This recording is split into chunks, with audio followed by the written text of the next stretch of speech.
असांजो जेको ही स्कूल आहे तमामु घणो पुराणो आहे, तक़रीबन 60-70 साल थींदा मंज़ूर आहे हिते।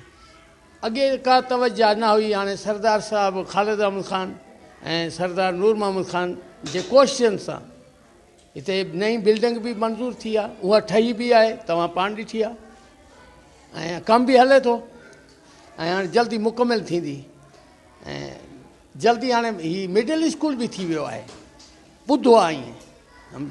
इहे सरदार साहब जी महिरबानी आहे, ख़ालिद अहमद ख़ान जी, नूर मोहम्मद ख़ान जी, जिन्हनि कोशिशि करे असांजे स्कूल खे बिल्कुलु सुहिणे तरीक़े सां ठारायो आहे। घणे टाइम खां वठी खंडर बणियल कुता वजह कंहिंजो कोन हुयो, हाणे अल्लाह जी महिरबानी आहे, अल्लाह ख़ैर करे, रब ख़ुशि रखे सरदारनि खे, सरदार मीर ख़ालिद अहमद ख़ान मीर नूर मोहम्मद ख़ान खे उन्हनि अची तरक़ियाती कम बि स्कूल जो कराया आहिनि, सॼो कमु मुकमिल थींदो इंशाअल्लाह, हाणे कमु बि हले थो। हुननि जी महिरबानी स्कूल असांजो न थियो आहे, पहिरियों असांखे वेहण में ख़तरो थींदो हुयो ऐं ख़ालिद ख़ान जी नूर मोहम्मद ख़ान जी महिरबानी आहे। भाई उन नूर मोहम्मद ख़ान ख़ालिद ख़ान जी महिरबानी आहे स्कूल ठवा ॾिनो। हाँ उन ख़ालिद ख़ान नूर मोहम्मद ख़ान जी महिरबानी आहे, हाणे असांखे स्कूल ठाराए ॾिनो आहे ऐं असां उन्हनि खे दुआ करूं था। पुराणो हुयो ख़ालिद ख़ान असांखे नओं कराए ॾिनो।